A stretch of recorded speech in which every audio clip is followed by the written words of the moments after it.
Food for Thought with Professor David Bittay. During challenging times, it is extremely important to remember that it is okay to not be okay. A recent survey conducted by the World Health Organization found out that 4 out of 10 people in Kenya experienced a significant increase in stress levels. Managing stress is essential for your mental well-being. What are some of the ways of decompressing and relieving stress?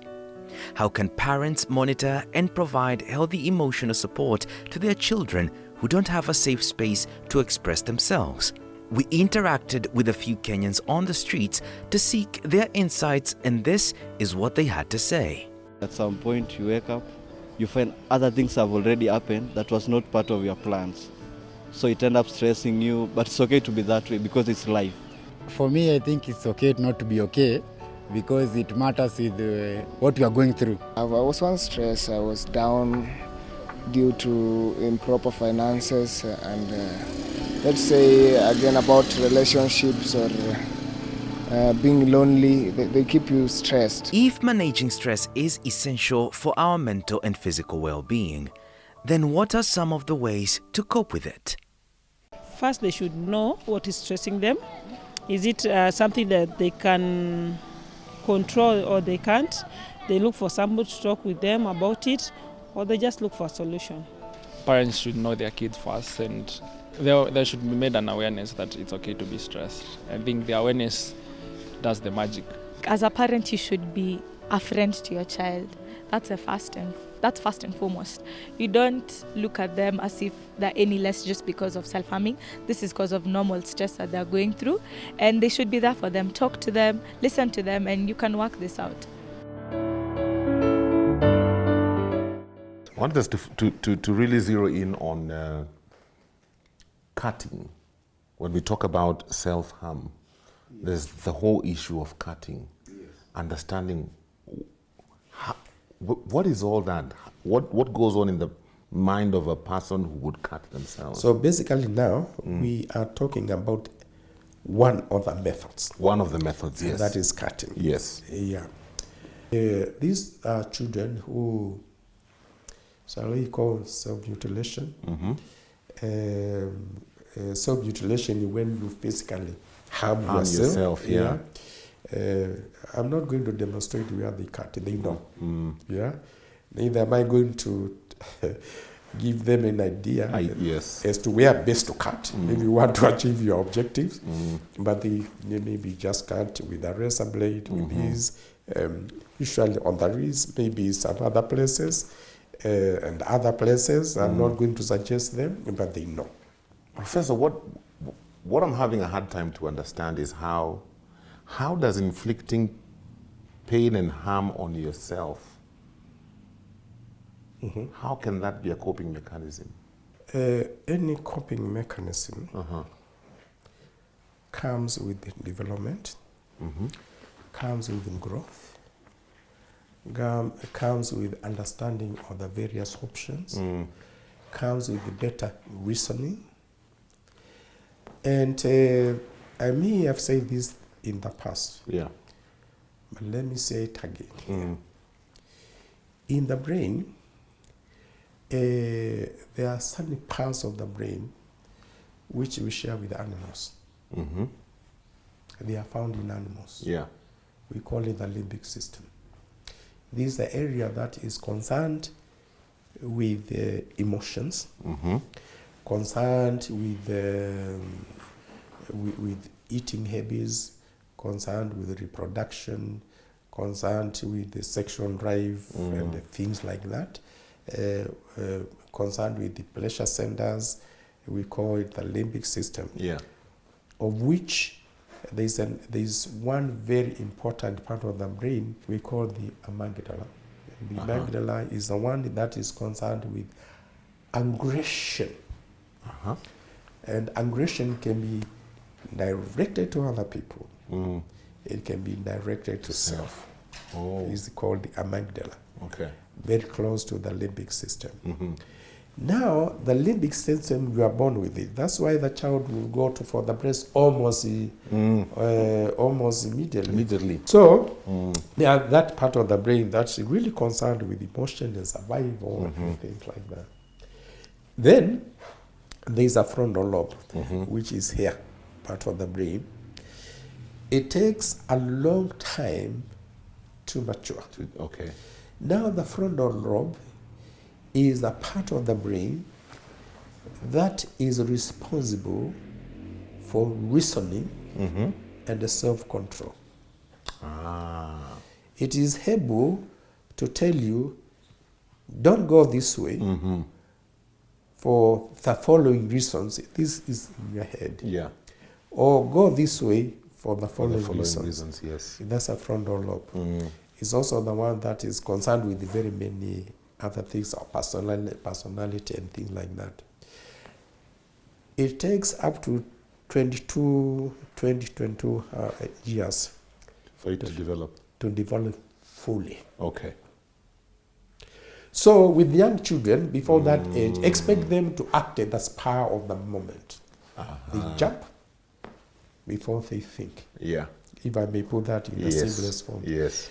People who are much older, they think before they jump. Before they jump.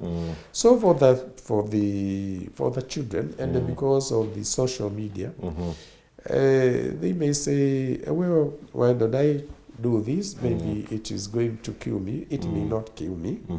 And so it is easiest available method of injuring themselves. I think they cut it, then they may bleed to death. Now, it's also very, very important to understand what they may be thinking in their minds. Yes. Yeah. It may take the following forms in their limited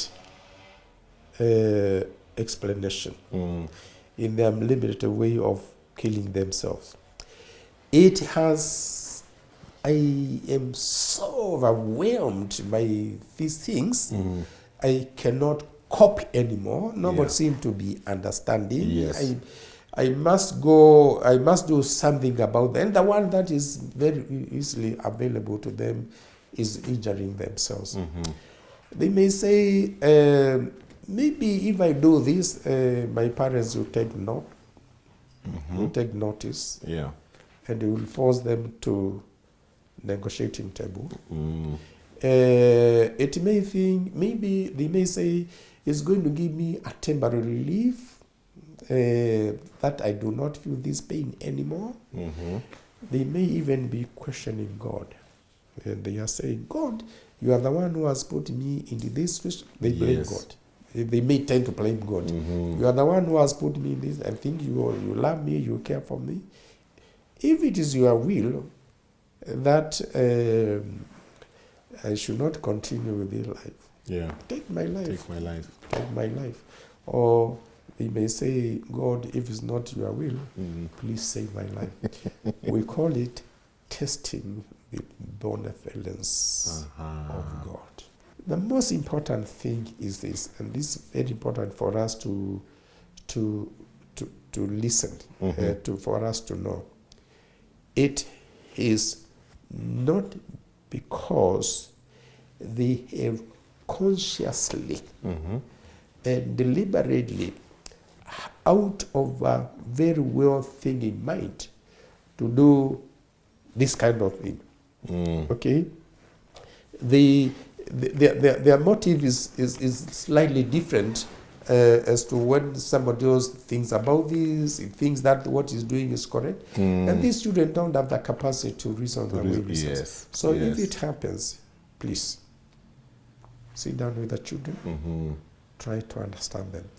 And I think parents, as we are talking now, they have a very difficult time. Right now, in Kenya. The results have just come out. They are waiting to know where they will be going.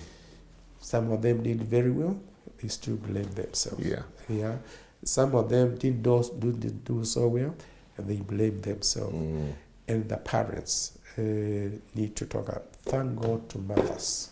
Mhm. They have time for the children. Yes. As opposed to all of us. Mm. And mothers, you are a Christian mother. Mm. That is a mission given to you from high.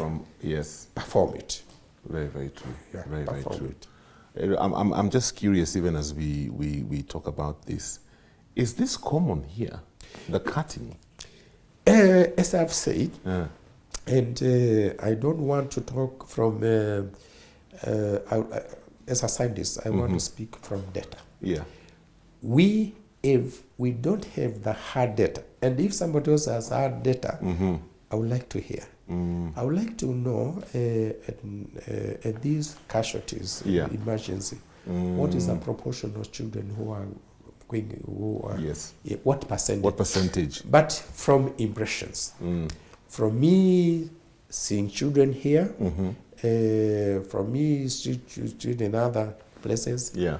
it is a phenomenon that I'm seeing increasingly happening.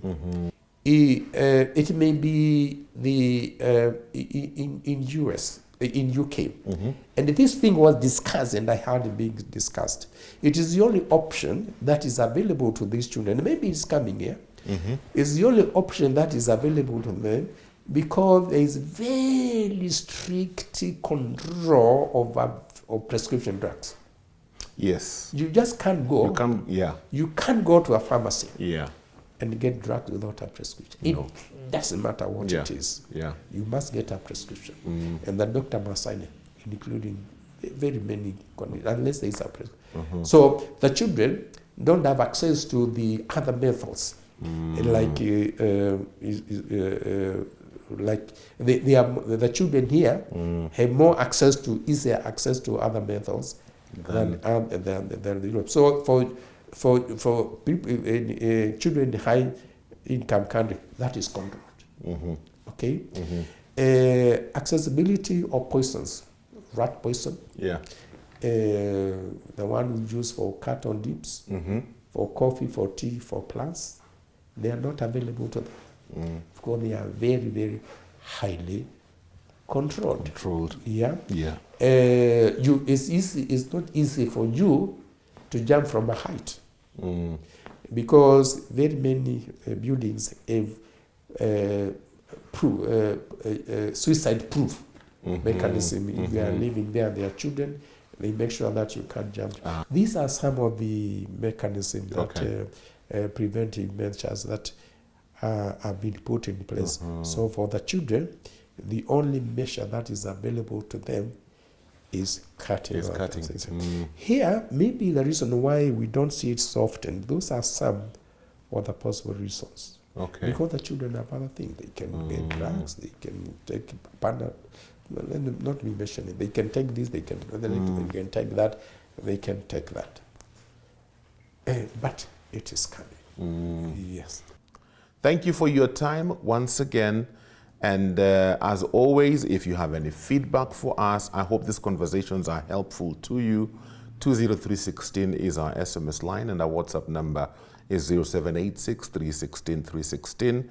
As always, these conversations are posted on our YouTube channel. So if you're watching on TV, just know if you go to Family Media on YouTube, you'll be able to find a playlist of all these conversations we have with Professor Ndetey.